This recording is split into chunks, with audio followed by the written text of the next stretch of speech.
ഈ ആഴ്ച നമുക്ക് ചെറിയൊരു കണക്കിൽ തുടങ്ങാം. ഒരു ബിസിനസ്, അതിലെ മുടക്കുമുതൽ 2454 കോടി രൂപ. 2015 ബിസിനസ് ആരംഭിക്കുന്നത്.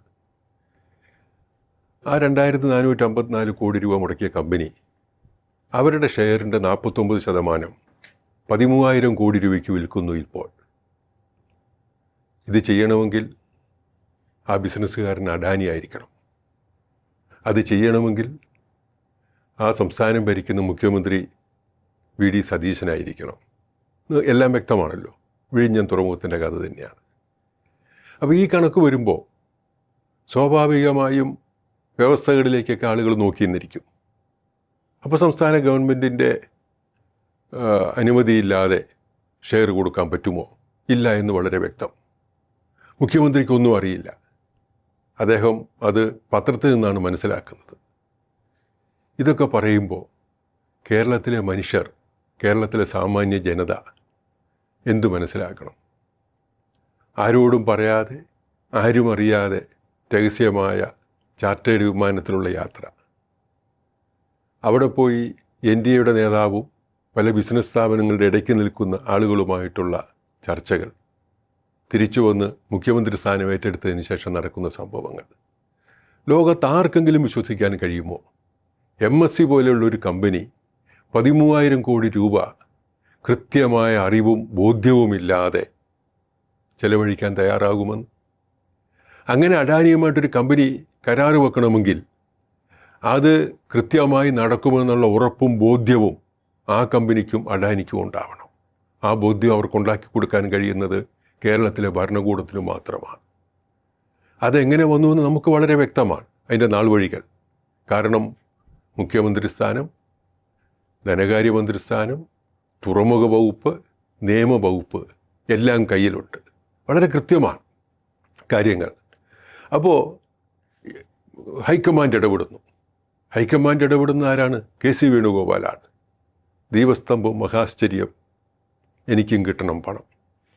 എവിടെ ചെന്ന് അവസാനിക്കുമെന്ന് നമുക്കൊക്കെ അറിയാം. ഹൈക്കമാൻഡിന് പോകുമോ? ഇടയ്ക്കുള്ള ഇടക്കമാൻഡിന് പോകുമോ? അതെവിടെയെങ്കിലുമൊക്കെ പോയി നിന്നിരിക്കും. അതിനുശേഷം കൃത്യമായി ഗവൺമെൻറ് കാര്യങ്ങൾ പഠിച്ച് അനുമതി കൊടുക്കും. ഇതെല്ലാം പകലുപോലെ വ്യക്തമാണ്. പിന്നെ എന്തിനാണ് ഈ നാടകം? അതാണ് നമുക്ക് മനസ്സിലാവാത്തത്. ഇവിടെ നമ്മൾ ഓരോന്നിലും കാണുന്നതാണ്. ഈ ഗവൺമെൻറ് വന്നതിന് ശേഷം വിമർശനപരമായി ഈ ഗവൺമെൻറ്റിനെ കാണരുത് എന്ന് ആഗ്രഹിക്കുന്നവർക്ക് പോലും വിമർശിക്കാതിരിക്കാൻ കഴിയാത്തൊരവസ്ഥയിലേക്ക് എത്തിയിരിക്കുന്നു. PM ശ്രീ വന്നപ്പോഴും ഇത് തന്നെയാണ്. ഈ PM ശ്രീയുടെ മെമ്മോറണ്ടം ഓഫ് അണ്ടർസ്റ്റാൻഡിങ് ഒപ്പിട്ട് കഴിഞ്ഞു എന്ന് കൃത്യമായി ക്യാബിനറ്റ് റാങ്കുള്ള പ്രതിപക്ഷ നേതാവ് എന്നുള്ള നിലയിൽ വി.ഡി. സതീശൻ അറിയാമായിരുന്നു. എന്നിട്ടും അദ്ദേഹം ഉറപ്പിച്ചു പറഞ്ഞിരുന്നു, UDF വന്നാൽ PM ശ്രീ നിന്ന് പിന്മാറും.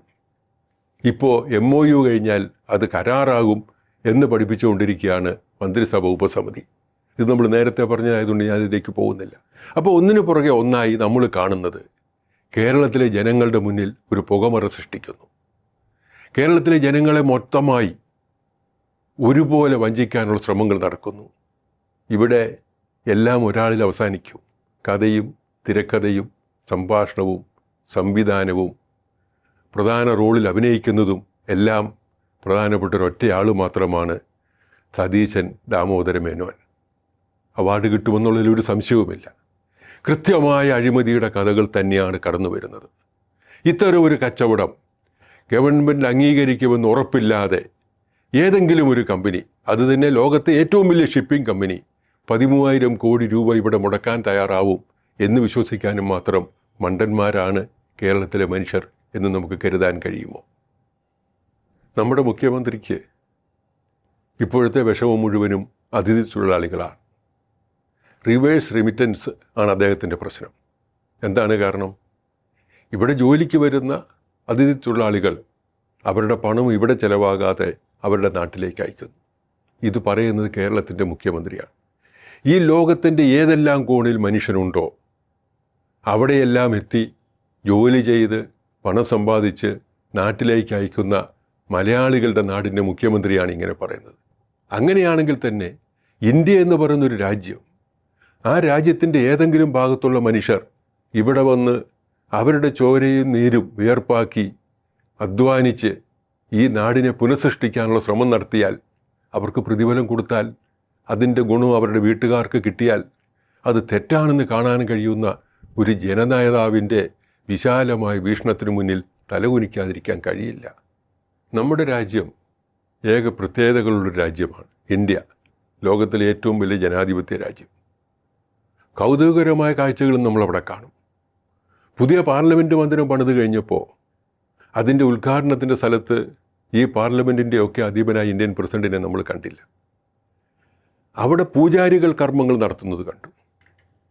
അതേപോലെ തന്നെ ഒരു ദേവാലയം തകർത്ത് ഇന്ത്യയുടെ എല്ലാ ഭാഗങ്ങളിൽ നിന്നും കോടിക്കണക്കിന് രൂപയുടെ സഹായം, സ്വർണവും വെള്ളിയും ഒക്കെ വാങ്ങി ഒരു അമ്പലം പണിത് കഴിഞ്ഞപ്പോൾ അത് പ്രവർത്തനം ആരംഭിക്കുമ്പോൾ അവിടെ നമുക്ക് പൂജാരികൾക്കേക്കാൾ മുമ്പിൽ രാഷ്ട്രീയ നേതാവിനെ, പ്രധാനമന്ത്രിയെ കാണുന്നു. അമ്പലത്തിൽ പ്രധാനമന്ത്രിയും പാർലമെൻറ്റിൽ പൂജാരിയെയും കാണുന്നൊരു രാജ്യമാണ് നമ്മൾ. അതിൻ്റെയൊക്കെ അർത്ഥം ഇപ്പോൾ തെളിഞ്ഞു വരികയാണ്. അയോധ്യയിൽ, ബദരീനാഥിൽ, പ്രധാനപ്പെട്ട ക്ഷേത്രങ്ങളിലൊക്കെയും വൻതോതിലുള്ള കൊള്ള നടന്നുകൊണ്ടിരിക്കുന്നു. അമ്പലം വിഴുങ്ങികളെ കൊണ്ട് നാട് നിറയുന്നു. വിശ്വ ഹിന്ദു പരിഷത്താണെങ്കിലും മറ്റ് സംഘപരിവാറിൻ്റെ പോഷക സംഘടനകളാണെങ്കിലും അവരൊക്കെ അതിൽ നിറഞ്ഞു നിൽക്കുന്നു. ഇപ്പോഴത്തെ അന്വേഷണം നടക്കുന്നതൊക്കെ അവിടെ കാണിക്കയായി വന്ന പണം എങ്ങോട്ട് പോയി എന്നുള്ളതിലാണ്. അതിനേക്കാൾ എത്രയോ ഭാരിച്ച, എത്രയോ വലിയ തുകയാണ് പണമായും സ്വർണമായും വെള്ളിയായും ഒക്കെ അവിടേക്ക് എത്തിയത്. അതിനൊന്നും ഒരു കണക്കില്ല. കണക്ക് പുസ്തകങ്ങളേ ഇല്ല. അവിടെ ഉണ്ടായിരുന്ന CCTV ക്യാമറകൾ ഒക്കെ നശിപ്പിച്ചിരിക്കുന്നു. തെളിവുകളെല്ലാം ഇല്ലാതാക്കിയിരിക്കുന്നു. കൊള്ളയടിക്കുന്നവരുടെ കേന്ദ്രമായി അമ്പലങ്ങൾ മാറാൻ അനുവദിക്കുന്ന രീതിയിലേക്ക് ഈ മണ്ണ് മാറുന്നു എന്നുള്ള ഗതികേടിലാണ് നമ്മൾ നിൽക്കുന്നത്. പ്രധാനമന്ത്രി ഇപ്പോഴും മൗനത്തിലാണ്. വെനിസ്വേലയിലെ ഭൂമികുലുക്കത്തിൻ്റെ ഭീകരമായ കഥകൾ നമ്മൾ കണ്ടു. ഇപ്പോൾ രംഗം മാറിയിരിക്കുന്നു യൂറോപ്പ്. തീവ്രമായ ഉഷ്ണതരംഗത്തിൽ യൂറോപ്പ് വെണ്ണീറാകുന്നു നമ്മൾ കാണുന്നു. ജർമ്മനിയിലും ഫ്രാൻസിലുമൊക്കെ ആയിരക്കണക്കിന് ആളുകൾ മരിക്കുന്നു. 2025 ആയിരിക്കുന്നു മരണം ഫ്രാൻസിൽ മാത്രം. കാലാവസ്ഥാ വ്യതിയാനം നമ്മുടെ ലോകത്തിനുണ്ടാക്കുന്ന, ഈ ഭൂമിക്കുണ്ടാക്കുന്ന അപകടങ്ങളിലേക്ക് ഇതിൽ കൂടുതൽ പ്രകൃതിക്ക് വിരൽ ചൂണ്ടാൻ കഴിയില്ല. ഇപ്പോൾ കേരളത്തിൽ നമ്മുടെ കാലാവസ്ഥയ്ക്കകത്ത് വരുന്നത് പോലെ തന്നെ, കാലവർഷത്തിന് കുറവ് വരുന്ന പോലെ തന്നെ എല്ലായിടത്തും ഇത് സംഭവിച്ചുകൊണ്ടേയിരിക്കുന്നു. ലോകം ഇനിയെങ്കിലും ഈ അപകടത്തിലേക്കുള്ള യാത്ര, അതിൻ്റെ വേഗത കുറയ്ക്കാനുള്ള നടപടികളിലേക്ക് കടന്നില്ലെങ്കിൽ നാളുകളിൽ വെറും ചാരമായിരിക്കും ഇവിടെ അവശേഷിക്കുക എന്നുള്ളതിലൊരു സംശയവുമില്ല.